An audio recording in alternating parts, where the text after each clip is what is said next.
work on front lines in the prevention of and defense against this pandemic to save lives.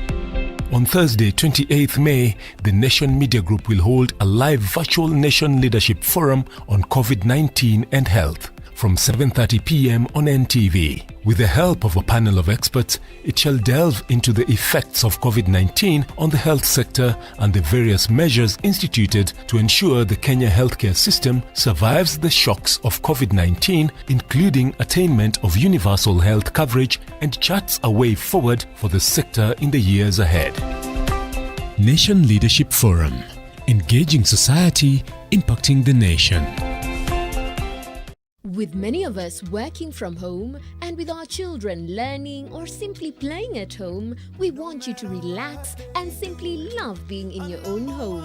And as our world comes back to life and offices, workplaces and restaurants open up, we promise you can't go wrong with Ace. Ace household cleaning products are a sure way of feeling safe and secure in your home. From our multi-purpose surface cleaner to our bathroom cleaner and toilet cleaner and our disinfectant, all of which have antibacterial properties that kill 99.9% of germs. Ace, we make your home feel brand new. Ace, we make your home feel brand new. Sona moja imetengenezwa kwa njia spesheli ili kupambana na maumivu kwa haraka. Sona moja ina aspirin kama kiungo. Sona moja, kitulizo kamili. Maumivu yakizidi, pata ushauri wa daktari. Are you excited for tomorrow? Is tomorrow Saturday? No, it's the first day of school. Yeah, I'm not gonna go to that. But it's mandatory. Ooh. Elizabeth, you shouldn't be teaching. I mean, I can't think of anyone less suited to being a teacher. I don't need a blackboard or a classroom to set an example. So stupid. Morons! Now, who has the answer to my question? You, Chubbs. He's, Whoa, wait! Twilight, what do we talk about in class? Don't throw at her, throw through her.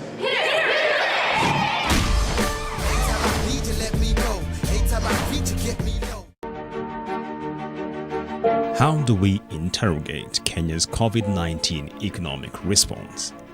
There is the trickle-down question.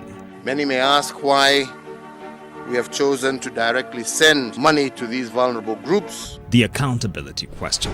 There are 3 accounts that have been opened here relating to the COVID response. All of them are operated by the National Treasury. And with the flood of emergency funding, the debt sustainability question. We borrow annually, but within the fiscal framework, and we borrow sustainably. This Tuesday, Business Redefined hosts Treasury Cabinet Secretary Ukur Yatani for an exclusive and in-depth interview. Hey, as a professor, out of analytical observation, I have realized that there are 3 types of coughing. Kukohoa. Kuna wale wa huo ni mtu wako na pesa. Account is loaded. Kuna hawa wa To get this Skiza tune, dial star 811 star 848 hash for Professor.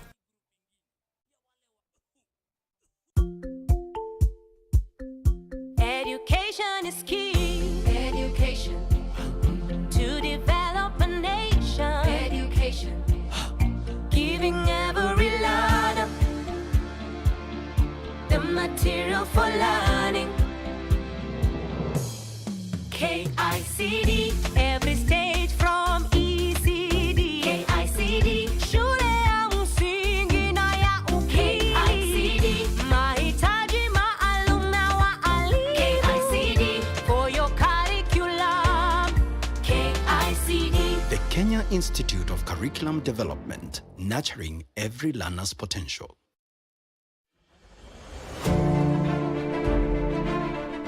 Coronavirus disease is now spreading within counties in Kenya, from person to person through contact with droplets when an infected person speaks, coughs or sneezes, or through touching contaminated surfaces and objects.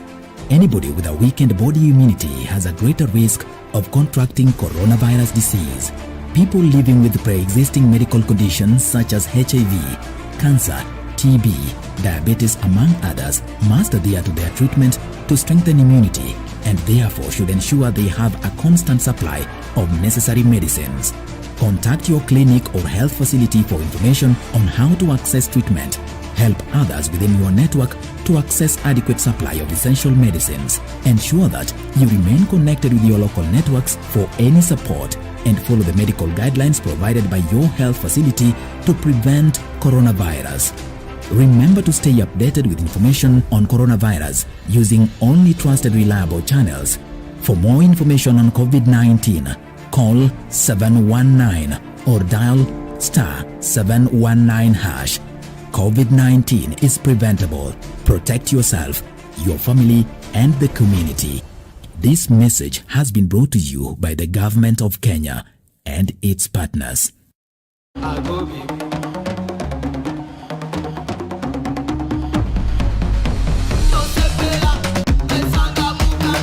I'm on top of Africa.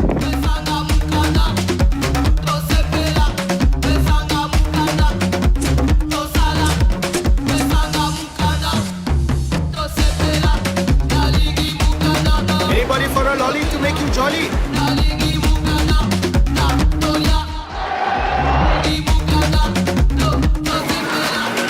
This is history unfolding.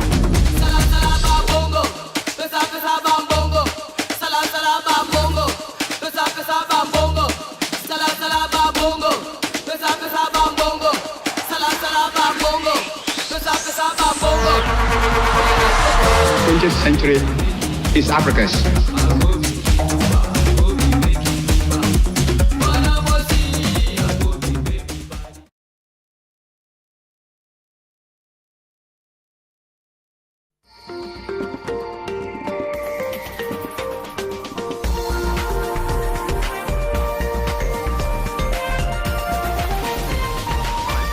This is NTV.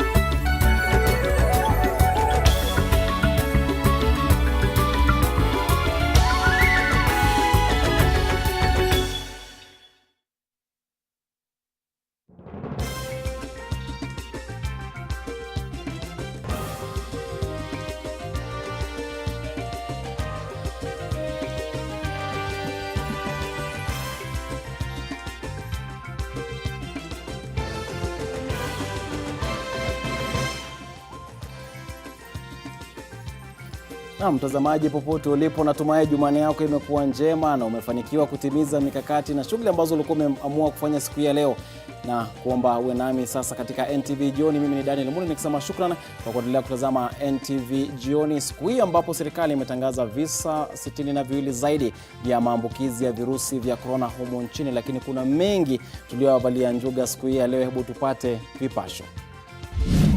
Bwana OCS alipigwa na askari na anamjua, alisema anamjua. Visa viwili vya mauaji yanayodaiwa kutekelezwa na polisi vyaripotiwa Kisumu na Laikipia.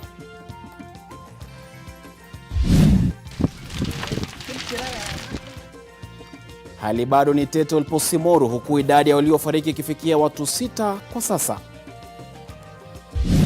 We are going to be not very merciful when it comes to the discipline in the party. Baadhi ya benseneta wa Jubilee watemwa katika kamati za Senate, huku chama kikisema hakicheki na watu.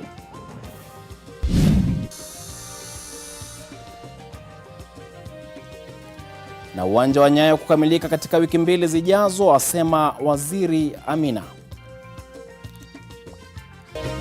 Mbashara kutoka jumba la Nation.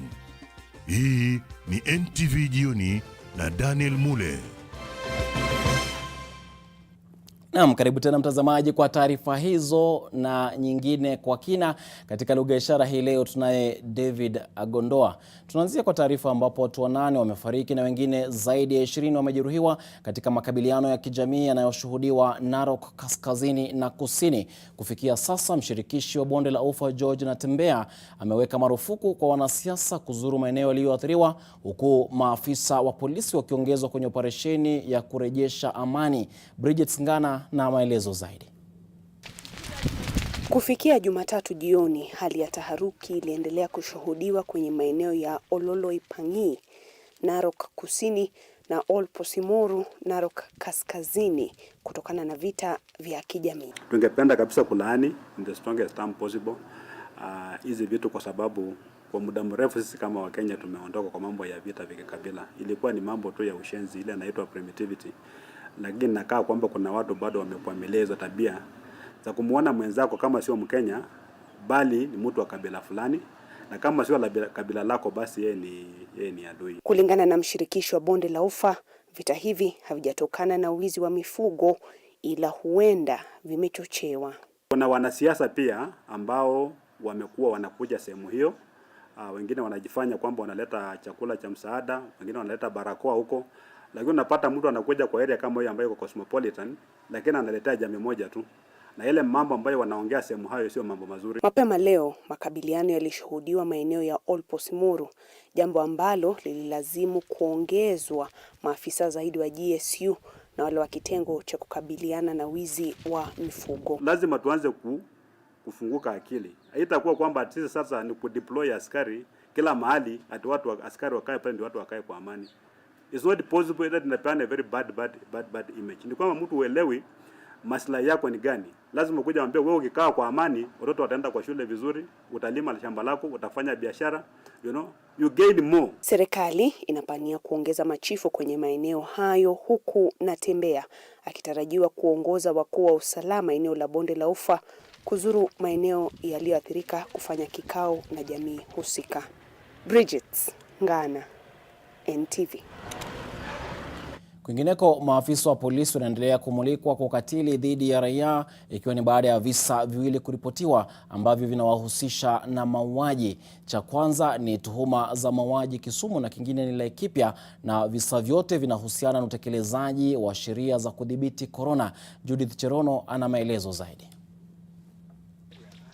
Morris Ocheng, mfanyabiashara katika soko la Holo, Kisumu, anadaiwa kukamatwa wiki iliyopita na kupigwa akiwa chini ya ulinzi wa polisi alipokuwa anamtetea mmoja wa wafanyikazi wake aliyekosa kuvaa barakoa.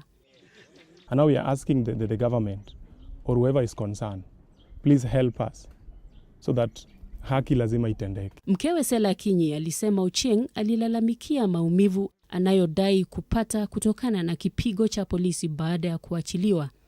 No formal complaint has been made to any of our stations.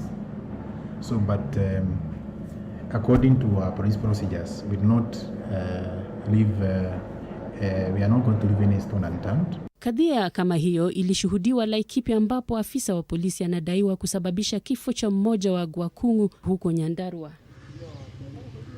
Familia ya mwenda zake Stephen Githinji sasa inataka haki baada ya mwenda zake kujeruhiwa kichwani na hatimaye kufariki. Githinji anadaiwa kupigwa na polisi usiku wa Jumamosi alipokuwa nje ya muda uliowekwa wa kafyu. Polisi wa eneo hilo wamedai kuwa wahusika, akiwemo afisa huyo wa polisi Constable William Nyaga, mhudumu wa baa na mlinzi wa baa, watashtakiwa kwa mauaji. Hata daktari alikuwa amesema ati imeclot huko ndani kwa kichwa. Haki ifanyike. Judith Cherono, NTV. Na hakika hali ya kusikitisha hapo. Na tukiangazia sasa masuala ya siasa, ni kuwa chama cha Jubilee kimesema hakitawasaza wanachama wake ambao hawatafuata taratibu za chama, haswa wafuasi wa naibu wa rais William Ruto. Kulingana na katibu mkuu wa chama hicho Raphael Tuju, mikakati sambamba sasa imewekwa kuhakikisha kuwa masharti ya chama yanatekelezwa ipasavyo, huku akisema Rais Uhuru Kenyatta sasa yuko tayari kwa vikao vya chama na kutekeleza ajenda yake. Kadhalika, chama hicho kimefanya mabadiliko katika kamati za bunge za Senate. Rais kwa mara nyingine amethibitisha kuwa yeye ndiye kusema ndani ya chama cha Jubilee baada ya mabadiliko kadhaa kutekelezwa. Katika makao makuu ya chama cha Jubilee, katibu wa chama Rafael Tuju alichukua fursa hiyo kutoa onyo kwa wamkoseao heshima Rais Uhuru Kenyatta ambaye ndiye kiongozi wa chama hicho. We are going to be not very merciful when it comes to the discipline in the party. In the past, we have been very generous to some of our members. Upande wa Rais Uhuru Kenyatta sasa unaamini kuwa umeshika hatamu za uongozi katika chama cha Jubilee na huenda ukasukuma ajenda yote ile uwepo bungeni au popote pale. When it is members of parliament, we expect 100% fidelity to the contract that they signed with the party, and we do have those contracts available for any inspection. They said when they were going for elections that they were going to do things according to the party. They were going to support the party. They hanged on the goodwill of the party to get their positions. For them to now change tact midstream is nothing but betrayal of the party. Wanaolengwa ni wandani wa naibu wa Rais William Ruto walioonekana kuwa na ari ya kufanya mapinduzi chamani. Lakini leo Tuju akiandamana na kiranja wa wengi katika bunge la Seneti Irungu Kang'ata na mwenyekiti wa chama hicho Nelson Nzuya walikariri umuhimu wa wanachama watiifu kupata nafasi za uongozi. Aidha, walitangaza mabadiliko katika kamati za bunge la Seneti ambako wandani wa Ruto walitimuliwa. Aliyekuwa kiongozi wa wengi Kipchumba Murkomen atahudumu katika kamati ya ugatuzi na kuchukua nafasi ya seneta wa Laikipia John Kinyua ambaye sasa ametolewa katika kamati hiyo na kupelekwa katika kamati ya teknolojia na mawasiliano. Seneta wa Tharaka Nithi Kithure Kindiki atahudumu katika kamati ya sheria kama mwanachama na kuchukua nafasi ya seneta wa Nandi Samson Cherargei ambaye ametolewa na sasa atahudumu katika kamati ya nidhamu kama mwanachama. Seneta wa Meru Mithika Lenturi ametolewa katika kamati za sheria na uhasibu. Nafasi ya Lenturi katika kamati ya uhasibu itachukuliwa na seneta wa Isiolo Fatuma Dulo. Seneta wa Bomet Christopher Langat ameng'atuliwa kutoka kwa kamati ya elimu alikokuwa mwenyekiti na sasa nafasi yake kuchukuliwa na seneta Alice Milgo. Mchujo sasa umeelekezwa kwa bunge la kitaifa. The party is free to make any changes that it requires to make at the National Assembly. That is the prerogative of the party, and we will make those changes when and if we feel that is necessary. Ni lazima viongozi wote ambao wamechaguliwa na chama chetu cha Jubilee waongee na sauti moja. Haiwezekani na hatutaweza kumsaidia Mheshimiwa Rais kutekeleza ajenda zake ikiwa baadhi ya viongozi wetu hawashirikiani. Aidha, maseneta 5 waliokiuka mwito wa Rais Uhuru Kenyatta kuhudhuria kikao kilichokuwa Ikulu walifika na kuomba radhi wakiahidi ushirikiano daima. Kennedy Muredhi, NTV. Na mtazamaji, sasa tukiangazia masuala kuhusiana na maambukizi ya virusi vya korona nchini ambapo leo visa vimefikia 62, ni kuwa shughuli ya kupima watu COVID-19 kwa wingi imeanza katika baadhi ya maeneo nchini. Hata hivyo, kuna baadhi ya maeneo ambapo wakazi bado wanapuuza maagizo ya kuzuia maambukizi. Na Yoma Sampawa alitembelea mtaa wa Lang'ata na Kibra jijini Nairobi na kuangazia taratibu za Wizara ya Afya katika maeneo hayo. Wizara ya Afya inaendelea na juhudi ya kudhibiti maambukizi ya virusi vya korona nchini, huku ikiwa imepanga kuwapima watu wengi kwa pamoja, hasa wale walioko katika maeneo yanayokumbwa na hatari ya maambukizi zaidi. Baadhi ya maeneo hayo ni mtaa wa Lang'ata ambayo imerekodi visa 21 hapo jana na vingine 2 leo. Tulitembelea mtaa wa Lang'ata na mtaa jirani wa Kibra jijini Nairobi ili kubaini kinachosababisha ongezeko la maambukizi maeneo hayo. Watu ndugu wanalia mask, hatuna mask. Juu mask ni 100 ama 50 bob. So tuna request government ikuja hapa Undugu itulete mask, anailete mama sanitizer. Tulibaini baadhi ya wakazi hapa hawazingatii agizo la kutotangamana kwa wingi. Wakazi wa Lang'ata walisusia shughuli ya kuwapima wakazi kwa wingi iliyoandaliwa katika shule ya Olympic mtaani Kibra. Tunaomba sana vile serikali ilikuwa na mwongozo kutuletea hapa vitu ya kupima, ingekuwa vizuri sana tuletee mji wa Undugu, kwa sababu kutoka hapa na kwenda upande ya yani ati kupata matibabu tunaona ni shida sana. Hata hivyo, wakazi wa Kibra walijitokeza kwa wingi, japo kuna baadhi wanaodai wanaogopa namna upimaji unavyofanyika. Nayoma Sampau, NTV. Naam, ndivyo hivyo hali katika mtaa huo wa Lang'ata na vile Kibra. Kumekuwa na shughuli hiyo ya kuanza kupima watu kwa wingi katika baadhi ya mitaa. Wengine wanasema kwamba wanaogopa mbinu zinazotumika katika kupima, wengine wanasema kwamba wanafurahia kwamba walipimwa na kupata kujua hali yao iko vipi. Lakini yote tisa ni kuwa ni muhimu kujua hali yako ili upate kudhibiti hali mapema. Na pia kule mipakani wamezungumzia hali ya uhusiano kati ya mataifa ya Kenya, Uganda na vile Kenya na Tanzania, na kuangazia kwamba wao wamepata kufanya mawasiliano kuhakikisha kwamba ule msongamano uliokuwa unashuhudiwa pale Malaba na vile pale Busia katika mpaka itapata kushughulikiwa ili kuhakikisha kwamba wale madereva wa matrela na malori wanapata kuendelea na safari zao ili kufikisha bidhaa panapo style. Manake kwa mujibu wa Jumuiya ya Afrika Mashariki ni kuwa shughuli za biashara hazifai kusitishwa. Manake wajua barabara hiyo ya Kenya kuingia Uganda ni muhimu sana kusafirisha bidhaa hadi katika maeneo ya maziwa makuu. Na tukisonga mbele kuangazia masuala mengine ni kuwa kamishna wa eneo la Kati Wilfred Nyagwanga sasa mwakashifu viongozi wa kisiasa ambao wanatoa vyakula vya msaada kwa wananchi bila kupitia kamati ya usaidizi wa dharura wa COVID-19 katika kaunti tofauti. Haya yanajiri ikiwa ni baada ya baadhi ya wakazi eneo la Kikuyu kulalamikia kudhurika na chakula cha msaada ambacho kinadaiwa kutoka kwa naibu wa Rais William Ruto. Mwanahabari wetu Mulito Olitenges anaarifu zaidi. Baada ya watu 20 kulazwa hospitalini katika kaunti ya Kiambu kufuatia kula chakula cha msaada, sasa serikali kupitia kamishna wa eneo la Kati Wilfred Nyagwanga imesema kuwa wanasiasa waliotoa chakula hicho hawakufuata taratibu zinazostahili na hivyo kuhatarisha maisha ya wananchi. Nobody should donate food without passing it to the committee so that they can see that food is good for human consumption. That's what we are saying. So from today ends, we stop that kind of behavior. Naibu Rais William Ruto na mbunge wa Kikuyu Kimani Ichung'wah walitoa chakula cha msaada kwa wakazi wa eneo bunge la Kikuyu kutoka kwa wakfu wa Naibu Rais William Ruto na mbunge wa Kikuyu Kimani Ichung'wah. Wawili hao hata hivyo wamejitenga na madhara yaliyowapata wakazi waliolalamikia maumivu ya koo, tumbo na kuvimba ulimi. Unakula kijiko mara moja, mara mbili, ya tatu unasikia kunywa maji kiwi hapa. Ilikuwa unga kilo 2 ya ugali, sukari nusu 2, dengu na mafuta ya salad ya kupika.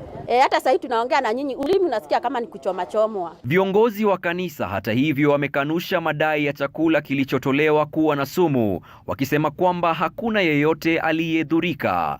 Hata hivyo wametaka uchunguzi kufanywa kuhusu magari yanayodaiwa yalisambaza chakula hicho. Ni vema wagoje strategia ambayo inatumika na serikali, tuende tukachukue chakula pahali ambapo panapofaa.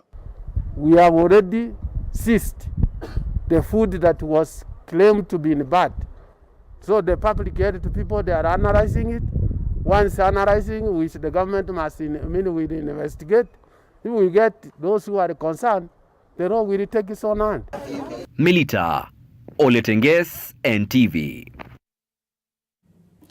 Na mbali na hayo mtazamaji, ni kuwa madaktari na wataalamu wa kiafya wako mbioni kupata dawa au chanjo ya maradhi ya COVID-19. Utafiti wa zindiko au kingamwili maarufu antibodies kwa kimombo wa muhimu katika swala hili. Kwa kutumia vipimo vya zindiko, wataalamu wanaweza kubaini iwapo mtu amewahi kuugua COVID-19 kwa kipindi cha majuma mawili yaliyopita. Unisomolo ana mengi.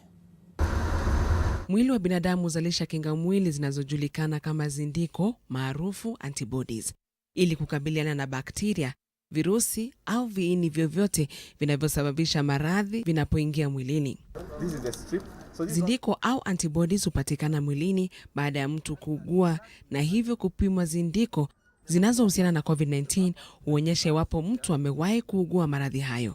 Hata hivyo, mbinu hii haitumiki nchini kuthibitisha mtu ana virusi vya corona. You cannot use the antibody or antigen test to determine who is infected, who is infectious. But they said it can be used for serosurveillance. And serosurveillance basically means you are looking at how many people have gotten infected out of a certain population. Kuna njia mbili za kupima nzindiko mwilini. Kuna hii inayotumika hapa ambapo matokeo hupatikana kwa kipindi cha dakika 10 pekee. Wale na upungufu wa kinga mwilini kutokana na hali yoyote aghalabu haonyeshi kiwango cha zindiko mwilini. Wataalamu wangali wanafanya utafiti kubaini iwapo kinga mwili ya waliopona corona inaweza kuwa kama chanjo ya COVID-19. If you have antibodies in the blood of somebody who is infected, it can be removed, purified, and it can be injected into somebody who is severely ill, who doesn't have the antibodies of their own, because that antibody will go and mop out the virus in that person. Mbinu inayotumika kwa sasa nchini ni ile ya kutoa sampuli kooni na puani ili kupima ugonjwa wa COVID-19. Eunice Omolo, NTV. Naam, na hakika tumaini letu ni kuwa chanjo pamoja na dawa za COVID-19 zitapatikana kutokana na utafiti huu ambao unaendelea kwa sasa. Tunaenda mapumzikoni, tunarejea na mengi baada ya muda usiokuwa mrefu. Endelea kutazama NTV Jioni.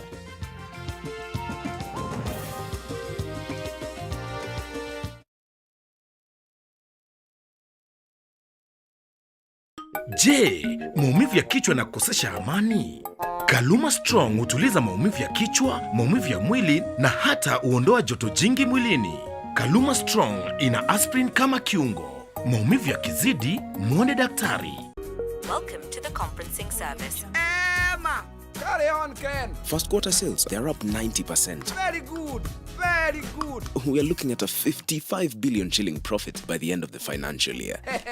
Now we are talking. Here we talk billions. Very good. I gotta go. Wacha niendelee na kazi. A person has left the conference. Niko nyumbani. Downloads are very fast. Streaming, eco. And I'm just working from here. Stay connected and work from the convenience of wherever you are. Fiber to the home. Working from home? No problem. Fiber Home has you covered with the fastest and most reliable internet speeds. Get connected today. Kazi lazima iendelee. All day, we expect our mouth to do all kinds of things. That is why it needs all-round protection.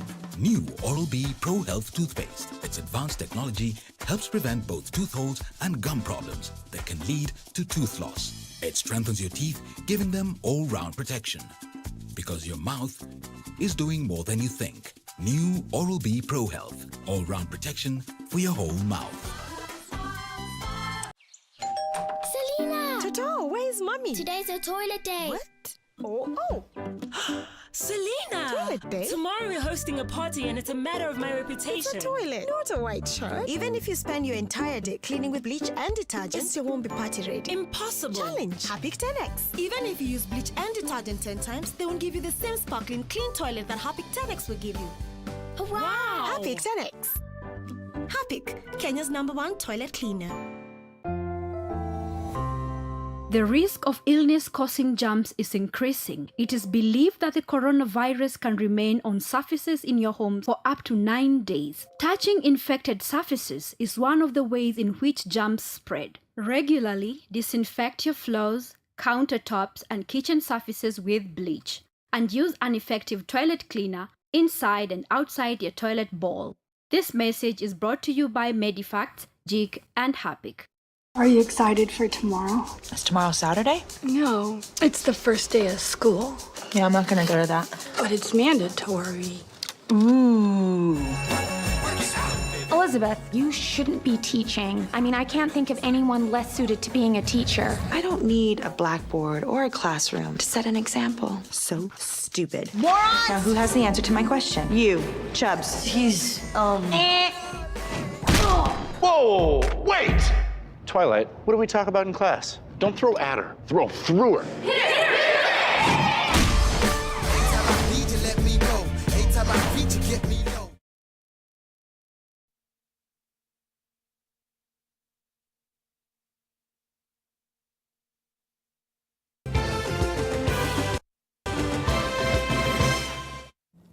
Naam, karibu tena na shukrani kwa kuendelea kutazama NTV Jioni. Tunasonga mbele ambapo wakazi wa wodi ya Huruma katika kaunti ya Uasin Gishu leo wamevamia eneo la mjengo la mwekezaji mmoja na kusitisha ujenzi wa nyumba, ikiwa ni nyumba za kupanga, wakidai kuwa sehemu wanayojenga nyumba hizo ni ardhi ya umma. Kulingana na wenyeji ni kuwa shamba hilo lenye ukubwa wa ekari 3 ni mali ya umma, na wanatarajia serikali ya kaunti ya Uasin Gishu kujenga maduka ambayo watawapa nafasi ya kufanyia biashara ndogo ndogo ili kujikimu. Lois Wangoi anaarifu zaidi.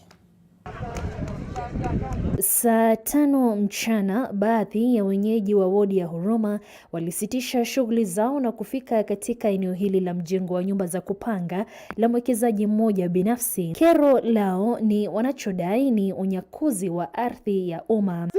Serikali yenye iko, hata kama mumehongwa, vitu vingine mutatabika. Vitu vingine hata vingine mkuanga na second thought. Si mkujanga kuhongwa mpaka mnakula public utility. Shughuli za ujenzi zilisitishwa muda mchache baadaye pale wenyeji walipoamua kubomoa ua wa mjengo huo na kuziba mitaro iliyokuwa imewekwa kwa minajili ya msingi wa nyumba hizo. Wakati huo wote, mwekezaji mmiliki wa nyumba hizi hakufika hapa. Nataka kumwambia yule ambaye anajenga hapa, nataka kumwambia iwe liwalo, labda mimi nikuwe siko wa MCA wa area hii, hakuna siku itajengwa. Aidha, usimamizi wa kaunti ya Uasin Gishu umetakiwa kutoa mwongozo kuhusu shamba hili ambalo limekuwa likipiganiwa na wawekezaji wa kibinafsi na umma kwa muda sasa. Lois Wangoi, NTV, Eldoret. Naam, tukitoka hapo tunaelekea eneo la Pwani ambapo wafanyabiashara huko Taita Taveta wametoa wito kwa serikali ya kaunti hiyo kuongezea muda au kupunguza ada ya leseni ya kila mwaka kwa 50%, wakidai kuwa janga la corona limeathiri shughuli za biashara, hivyo hawana faida kutokana na biashara zao. Mwanahabari wetu Bilo Otieno anatujuza zaidi. Iwezekani kwa shauri hatuna biashara, hatuna wateja. Wakizungumza katika eneo la biashara zao, wafanyabiashara hao wanaeleza hofu ya kufungwa kwa biashara zao iwapo watakosa kulipa leseni zao mwisho wa mwezi huu.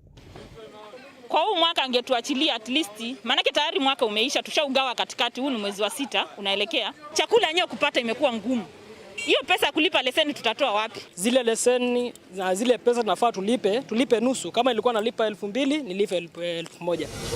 Baadhi yao wanadai kukabiliana na hasara inayotokana na kufungwa kwa biashara zao na serikali ya kaunti kutokana na maradhi ya COVID-19. Tulitangaziwa njuzi hapa tukaambiwa mwisho wa kuchukua license ni mwisho wa mwezi huu. Na sasa kulingana na vile hii kafyu iliwekwa, wafanyabiashara hapa maseras hawana pesa.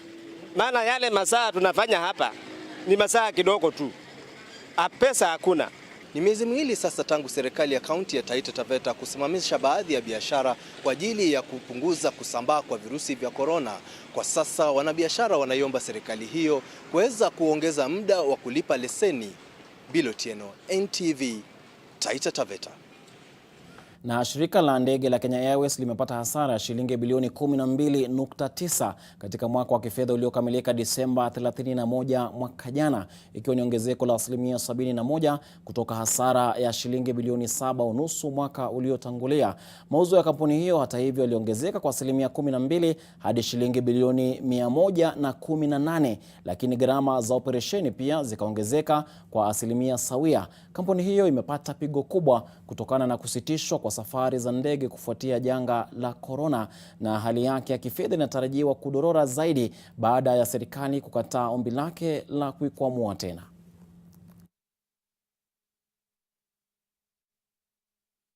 Na mtazamaji, umejiri wakati mwingine kana mapumzikoni. Tukirejea tutakuwa tukikuletea taarifa za michezo.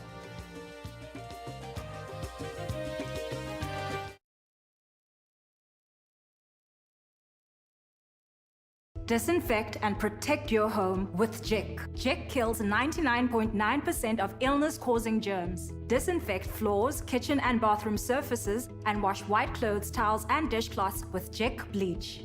Just Jik it. It's in times of great difficulty that we should always give thanks to those who are there for us. So, to all our customers who have been there for their friends, their families, those in need, as well as us, we'd like to say thanks. Thanks for staying at home and staying connected. We've got you with an automatic upgrade on us. A little gift from our heart straight to yours. Birthday party. Birthday party. Birthday party. Birthday party. Are we not invited? We have gifts. Malaria. Mommy, pests. Run. Oh, die. Party. Compared to an ordinary spray, Mortein Doom Power Guard kills disease-causing pests instantly. Mortein Doom Power Guard.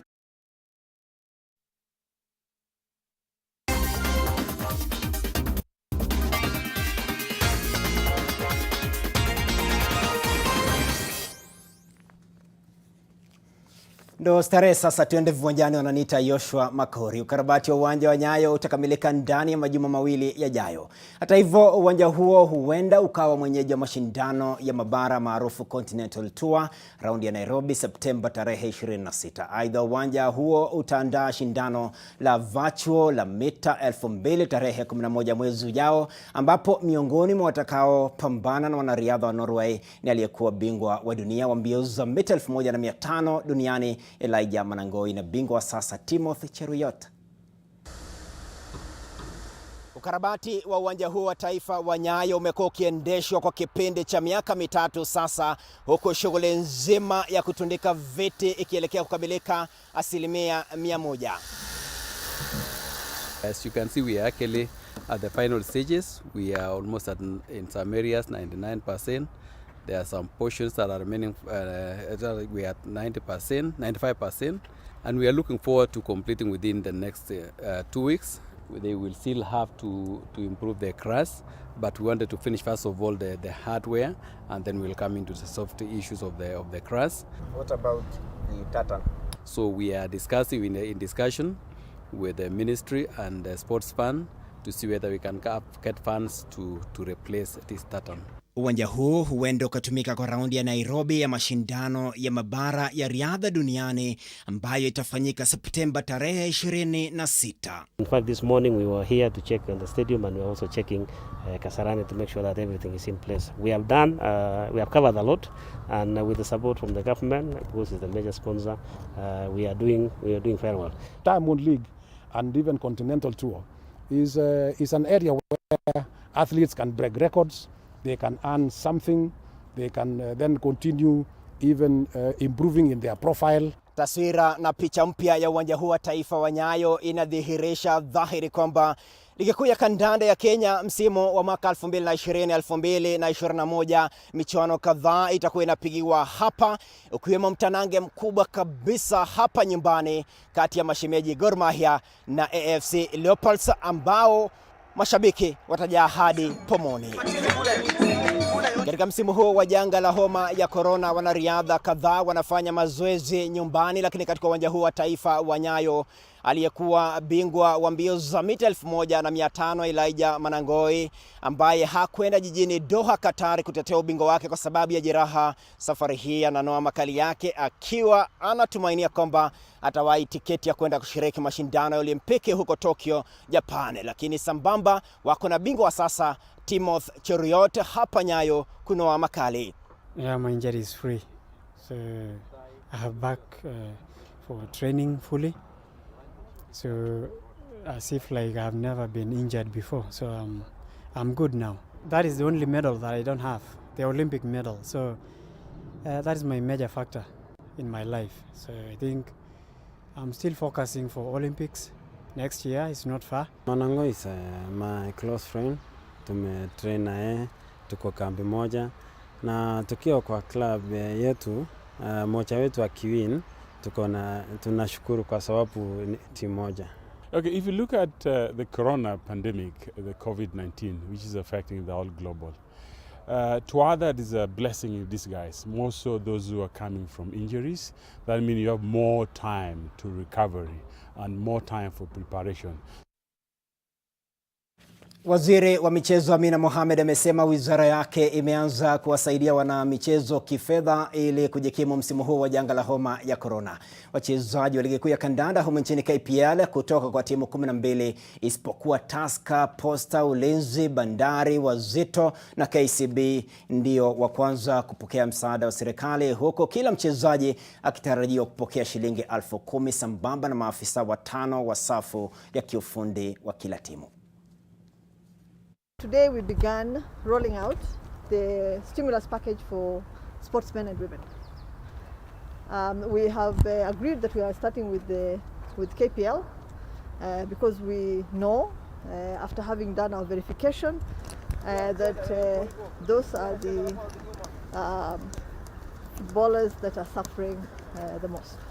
And so we're beginning with them, and we will continue rolling it out for the next 15 days.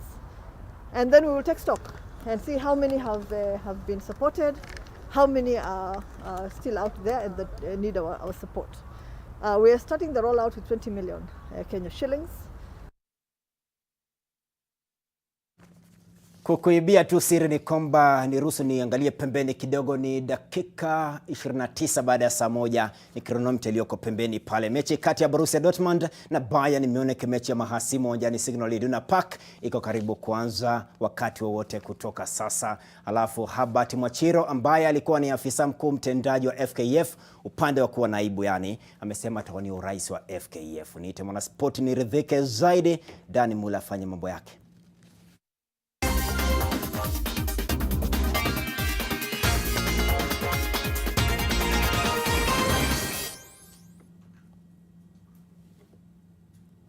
Na asante sana Yoshua Mokori, na kabla kulikunja jamvi letu hapa kwenye NTV jioni, tuangazie mengine mawili matatu ambapo serikali imewaonya madereva wa matrela dhidi ya kufunga barabara katika eneo la Malaba kama njia ya kulalamikia unyanyapaa ambao wanasema wanapitia katika nchi jirani ya Uganda, na badala yake kuwataka kukumbatia njia ya mazungumzo ambayo imependekezwa. Zakias Mosame na taarifa kamili. Kwa zaidi ya majuma mawili sasa, msongamano wa matrela umekuwa ukishuhudiwa kwenye mpaka wa Kenya na Uganda kutokana na shughuli ya kuwapima madereva virusi vya corona.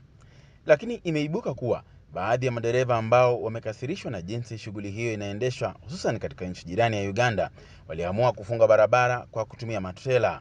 Serikali sasa imetoa onyo. Diplomasia imeshindikana. Serikali itatumia machinery zake kuhakikisha barabara imefunguliwa na kuhakikisha kwamba biashara kati ya nchi yetu tukufu Kenya na nchi jirani ya Uganda inaendelea pasipo kutatizwa na hawa madrivers. The law is very clear, the Traffic Act Cap 403 is very clear that these type of vehicles cannot be parked more than 15 minutes. They cannot be parked more than 15 minutes. Therefore, they are causing obstruction. They have been parked unlawfully, and we are telling the owners and the drivers that they will be dealt with. They will face the court.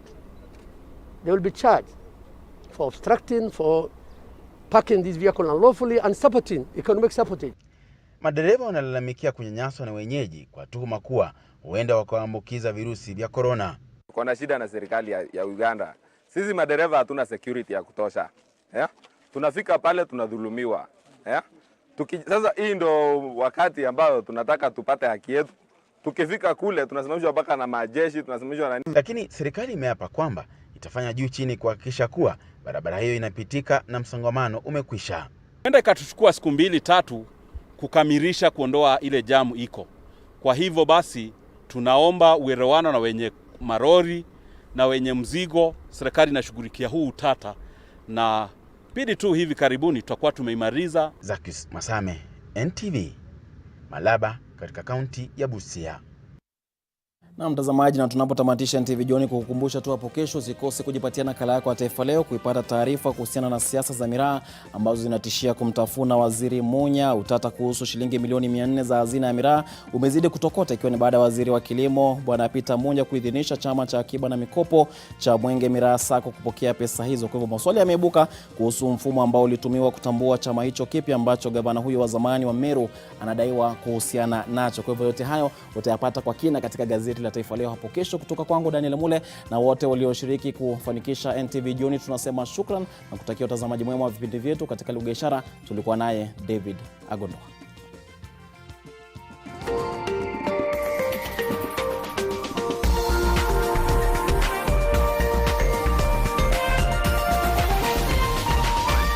This is NTV.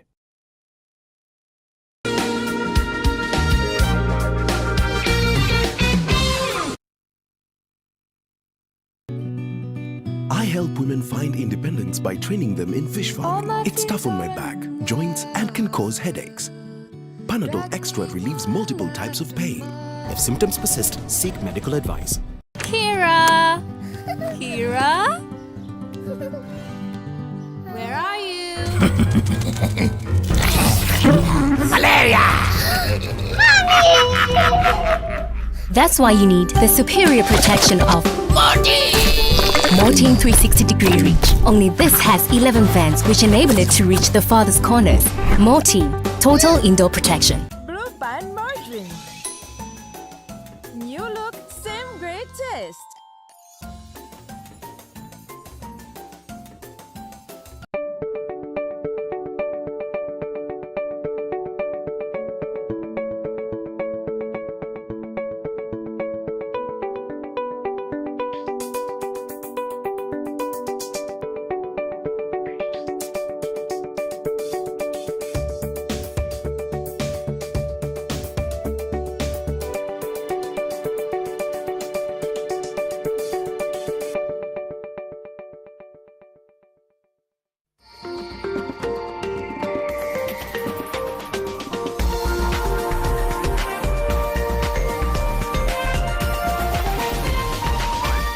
This is NTV.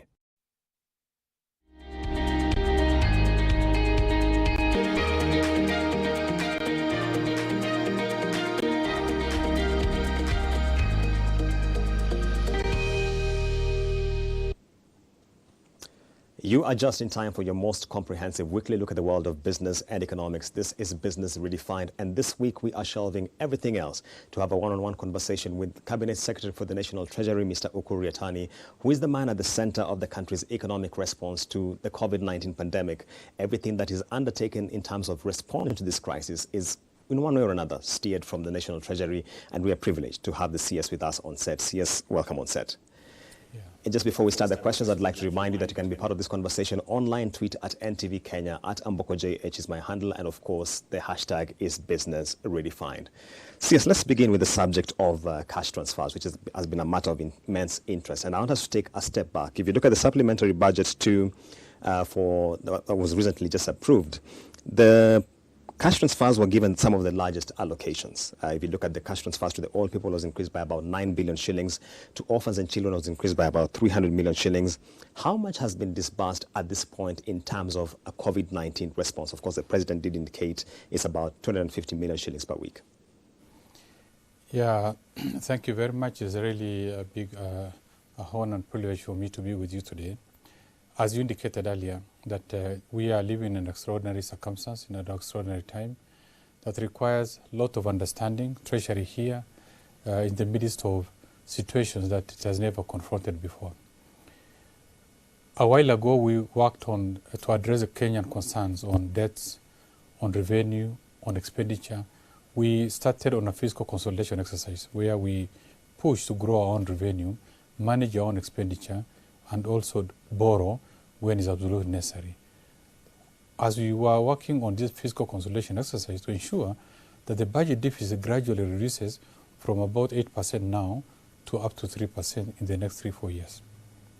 That was our dream, and it was a desire to make sure that we become master of our own destiny as a country by growing our own revenue and managing our own situations. Then unfortunately we are hit by COVID-19, a matter that has never been experienced in this country before, where all our assumptions and expectations we have now gone back to the drawing board because the revenue projections are no longer holding. The kind of expenditure that we wanted to reduce on are now other forms of expenditure that must be met, including in the health sector, including supporting the poor and vulnerable. In addition, then what options do we have? That's why we have to go to borrowing, but borrow sustainably and from the multilateral market rather than the commercial market. Regarding your question, we must give credit to our president that under His Excellency President Uhuru Kenyatta, the number of the traditional cash transfer moved from about 200,000 to 1.3 million families, where they're getting 2,000 shillings at the end of every month. And these are basically the elderly, the severely disabled, and orphan families. That is the package that has been going.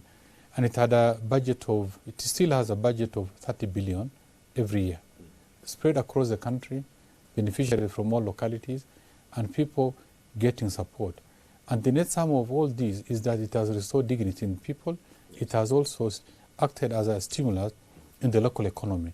Rather than now transporting food from one corner to another, where you incur cost, you incur a lot of issues of governance. Now the money goes to the beneficiary using their own ATM that they can withdraw the money from their own account and also spend locally. Now, having confronted with the challenge of COVID-19, we went back to the drawing board and we came up with supplementary.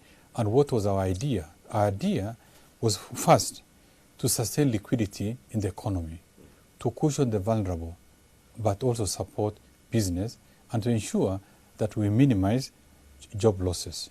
So the net sum of all these came up with one of the package that we are to allocate 10 billion Kenyan shilling to support additional set of vulnerable people. And they are mainly people, quite a number of them are people living within the urban centers, in the informal settlements.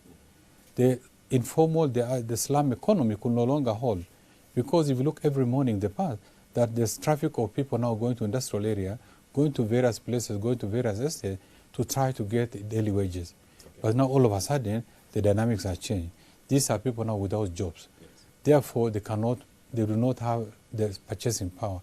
It's the realization of this that we felt that we need to support segment of this to this urban economy, and that's why we gave an additional allocation of 10 billion, but to be administered over a period of time. And also, how did we target?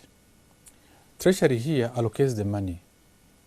The State Department of Social Protection and the Ministry of Labour, in addition to Interior, with the network within those areas, were able to go into these slum areas and identify. And what we've done is basically a pilot scheme where we are now dealing in Nairobi, Kwale, Kilifi, and Mombasa. Those are areas where there's the cessation of movement order.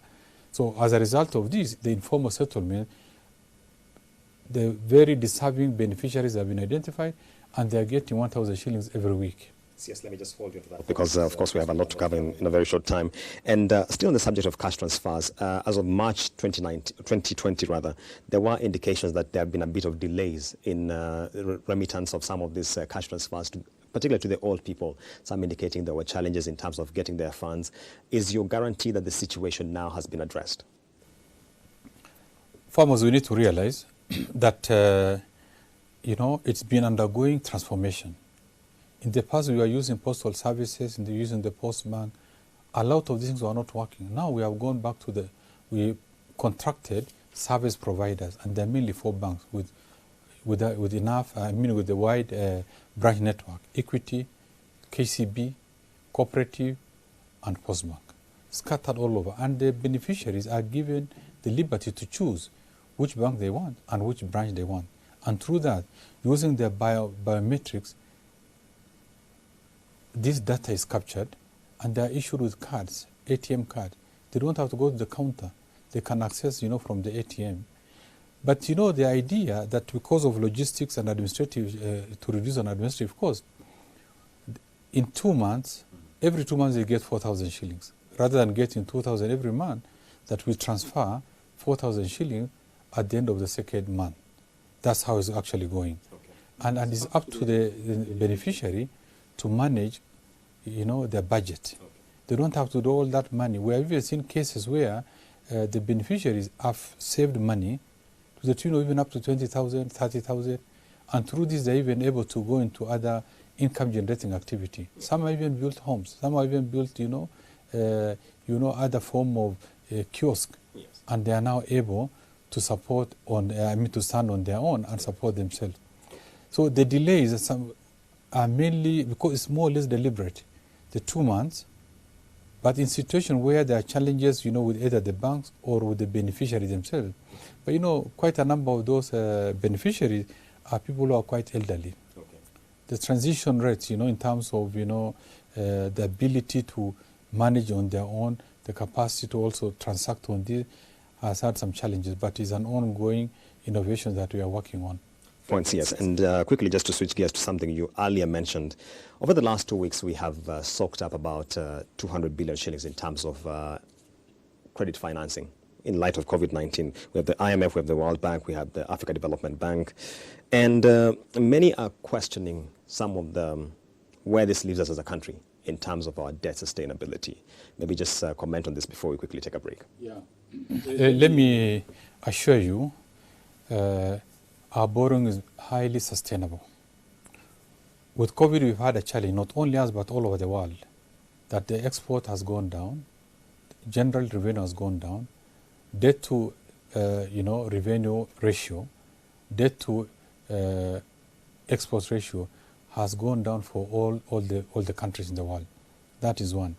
But I want to assure you, I don't think there's any country that can develop without borrowing. But for us, we've made a deliberate policy, especially the last 7-8 months, to borrow sustainably, but also to borrow from the multilateral market. We have now switched gear from commercial market to the bilateral. What is the difference?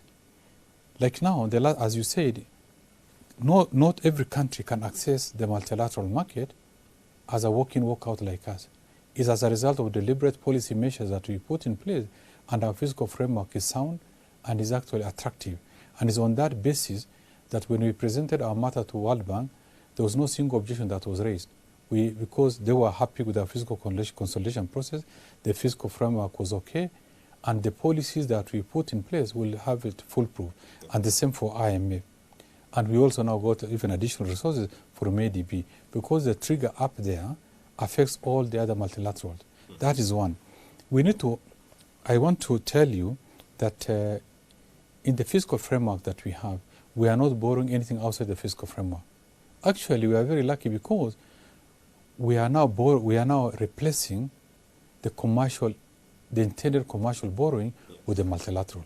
Okay. If I can give you an example, is that the commercial rate, on average, is about 8% interest rate, and a shorter repayment period like 10%. The 78 billion we got from IMF is like almost free money, because there is zero interest rate, 5.5 years of grace period, and 10 years repayment period. The IMF, the interest is only 1.5%. The World Bank is only 1.5%, yes, with a grace period of 10 years and a repayment period of 30 years. Yes. So projected that weighed against the commercial rates, the commercial loan that we'll have actually borrowed, which we are now replaced with the new money, our projection was to borrow about 400 billion. But now we are replacing with 200 from a highly concessional borrowing, which in our view is a major score for us. It's also a vote of confidence in the multilateral institutions on the Kenyan fiscal roadmap. Yes, I told you that we have to take a break, but when we come back, we'll be delving more into this subject of debt, and especially some of the issues that were raised by lenders such as IMF and the World Bank. Stay tuned. We'll be right back with more.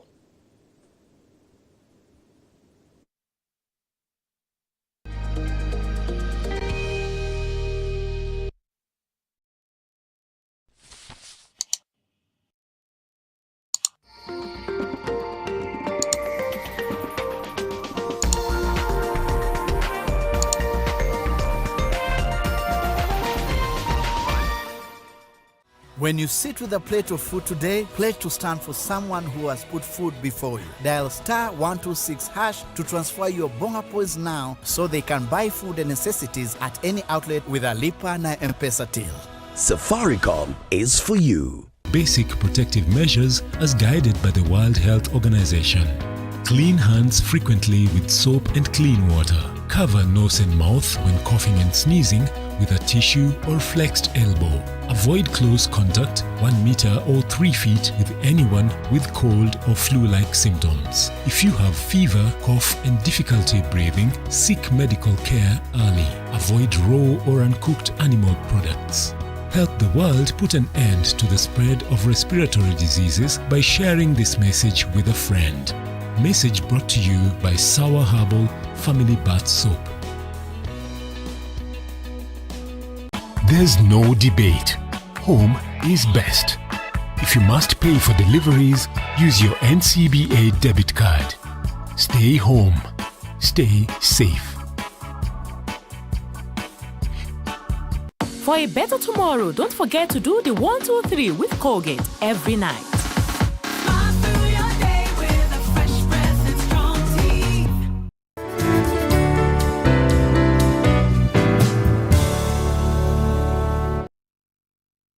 Amara Sanitizer is an alcohol-based sanitizer containing ethanol, which has a broad-spectrum antimicrobial activity, killing bacteria, viruses and fungi. Amara Sanitizer is enriched with aloe vera, making it gentle on your hands.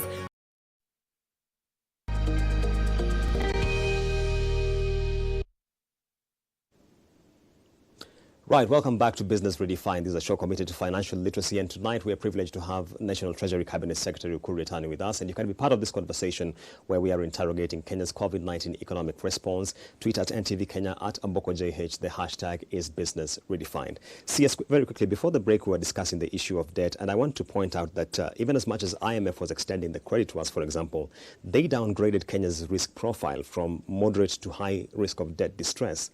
Doesn't this bother you as the CS? But you also need to confirm that overall our debt sustainability is, our debt is sustainable. And you know, the idea of downgrading was temporary because the measure of debt sustainability analysis, you are looking at the debt to revenue, export on the ratio of, debt. It's clear that, it's not only Kenya, but all over the world, export has actually drastically dropped. And our revenue has also gone down. But for us, this is temporary. Okay. And already we have a trajectory of now export, now finding upward growth of export. But at the same time, we also, our revenue is slightly improving because we have now opened the issue of import. We are now slowly opening businesses. And all those areas that have actually slackened are now on the path and process of coming back. Okay. So these are very temporary measures, but IMF actually indicated as total based on the overall, they said our debt sustainable. Our debt is highly sustainable. I see. And still on the matter of debt sustainability and really in terms of revenues, which you say the trajectory is looking up. But I'm worried when I look at the budget books in the National Treasury website. If you look at the financial year 2020-2021. We're expecting to spend up to 900 billion shillings in terms of interest and redemptions on public debt. What that means is that in a year where we raise 1.6 trillion shillings in tax revenue, as we typically do, out of every 100 shillings you raise in tax revenue, 56 shillings goes to servicing debt. That's not a comfortable position, CS. But you're only looking at only one side of it. Is that how much are we achieving in form of running government? And how about development? There has to be a mix in terms of what we can, because we cannot generate, we cannot stimulate the economy, we cannot run the economy when there's no expenditure. And for us to have expenditure, therefore the economy has to be growing. And the economy can only grow if we invest in those areas that's going to produce actual results. We have a trajectory to make sure that, as much as we borrow, we are now going to reduce on our payments over a period of time. And those systems are already in place. That's why we are now substituting, commercial debts with multilateral debts. Okay. And it's a process that we have given ourselves. And the solution lies with how best we are going to manage our own expenditure. Okay. And that's what we have done, is that we have a process over the next 4 years to reduce budget deficit from what it is now to less than 3%. Right. So that the reason to borrow, the appetite to borrow will be limited. And that does, we also, sometimes, some 6-7 months ago, when we raised the debt ceiling, we came up with a host of measures that will enable us, to cap it, and a lot of it was to substitute commercial loans, with concession one. And the process, what we are doing now, is more or less the same. We might not be actually paying, but the future loans, we are not going to borrow commercially, and whatever borrowing limit we have within the fiscal framework, we are only doing through multilateral with highly concessional rates, and will give us an opportunity, not only like now the IMF, the World Bank one, we are not going to pay immediately. We'll start paying after 10 years. Therefore, that space will have been managed, and our overall payment will have actually substantially reduced over the period of the next few years. Let's hold the issue of debt sustainability there in the interest of time.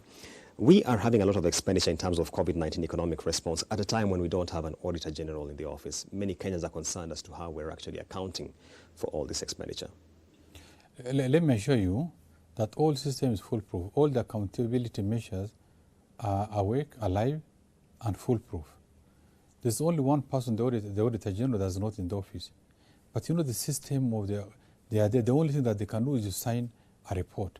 But all the accounting systems are being undertaken. But let me just take you through the journey of accountability at all levels. From the time an expenditure is envisaged, even within the system of the ministries themselves. And a lot of these expenditures are going to happen in the relevant ministry like health, water, and the rest. The people involved are held personally accountable. And the process of authorizing payment is based, there is an internal audit at that level who have the powers to stop any transaction. There are the accountants who are going to do it. There is the accounting officer who has to sign for it. And at the same time, before, when the exchequer requisition is made to the National Treasury, the systems here and IFMIs will have actually, you will have actually complied with all the regulations.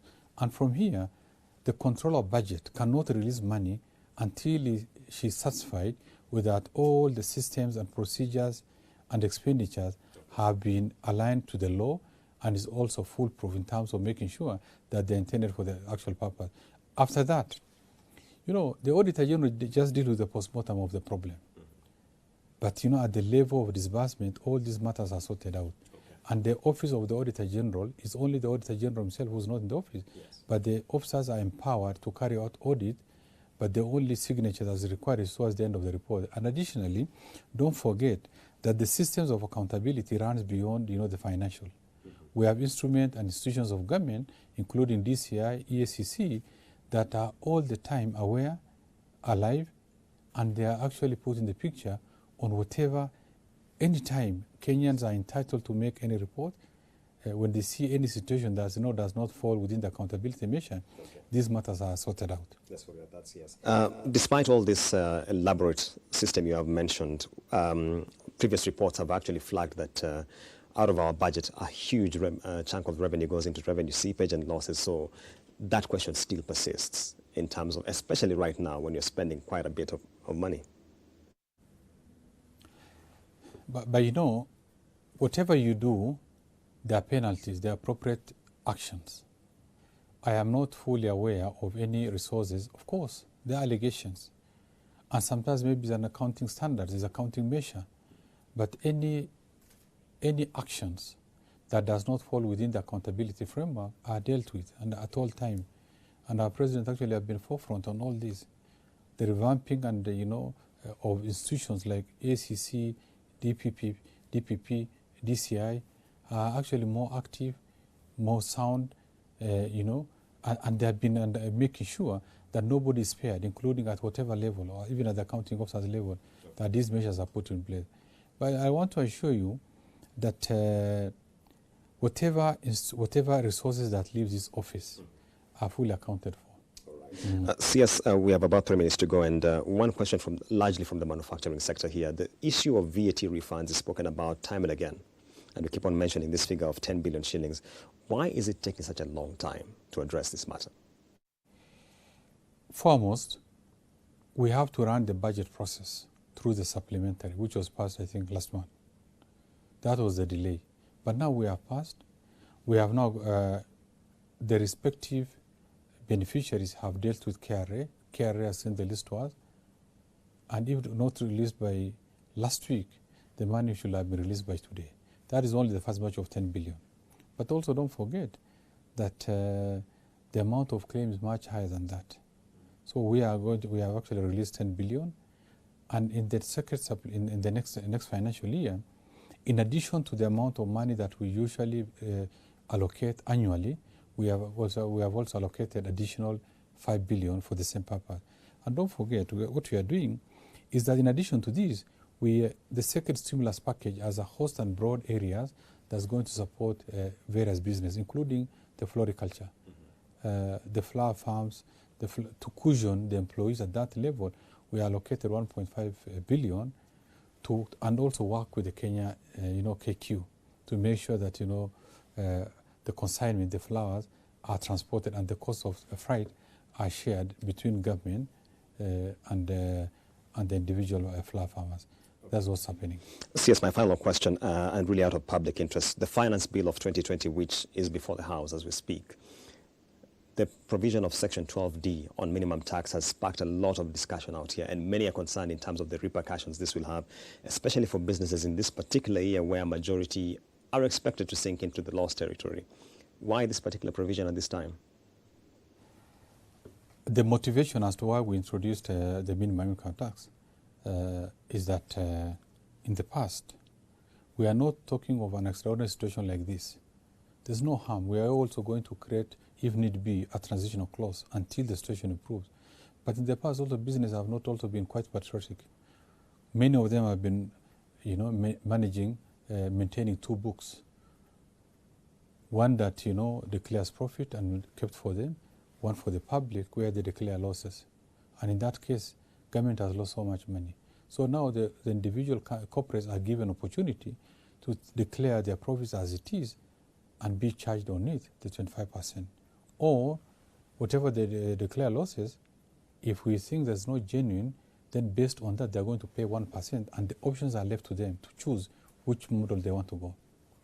Because in this country, the social good that we're delivering, including now the interventions, the COVID, the infrastructure, the security, cannot be achieved.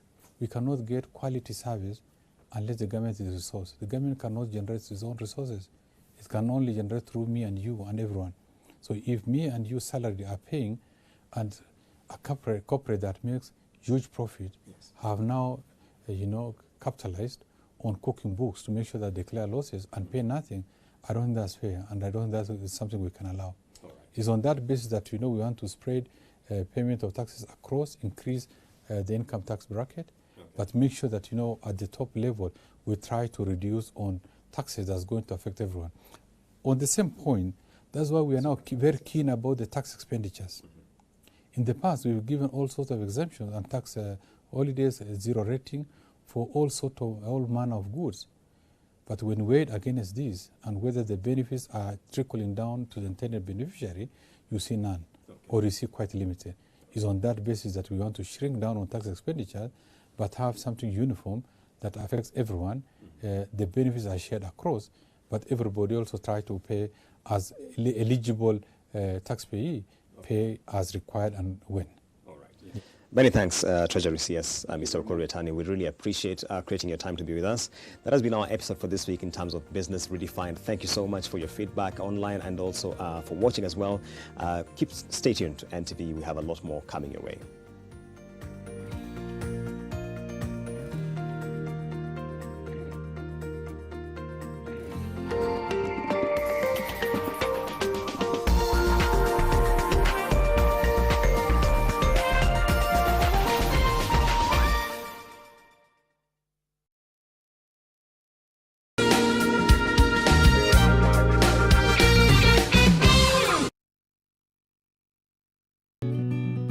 I help women find independence by training them in fish farming. It's tough on my back, joints, and can cause headaches. Panadol Extra relieves multiple types of pain. If symptoms persist, seek medical advice. Akili, akili, akili, akili. Let's chase the germs away. Let's chase the germs away by keeping our hands clean. And when you want to sneeze or when you want to cough, do it in your elbow. Let's practice sneezing into your elbow.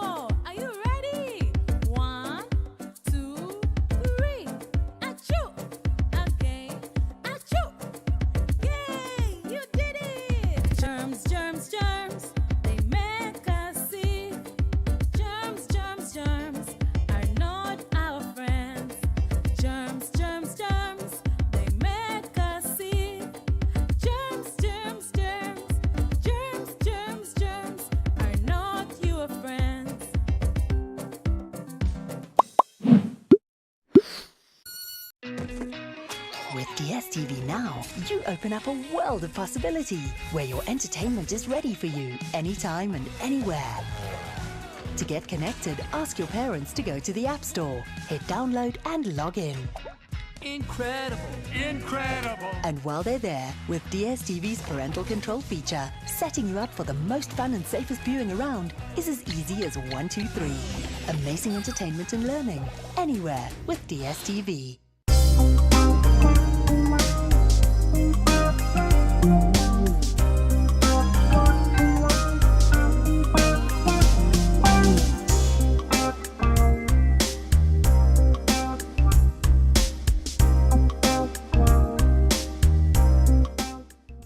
This new pack is available in all leading supermarkets and outlets. It's still the same flour. Pembe yangu ni poa.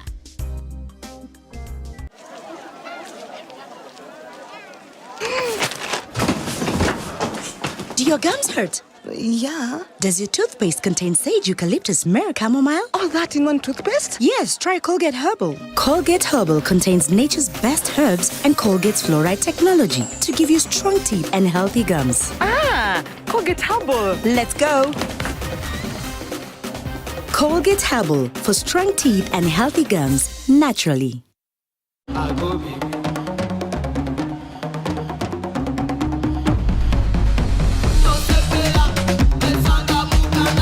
I'm on top of Africa.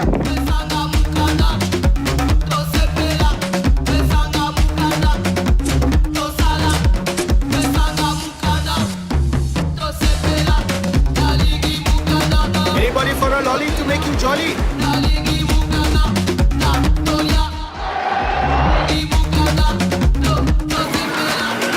This is history unfolding.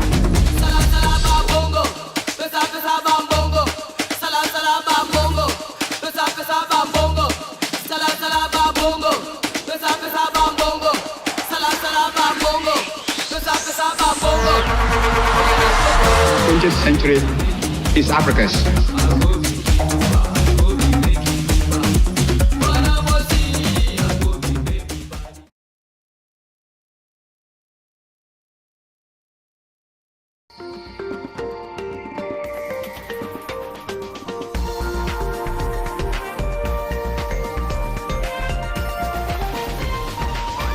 NTV, turning on your world.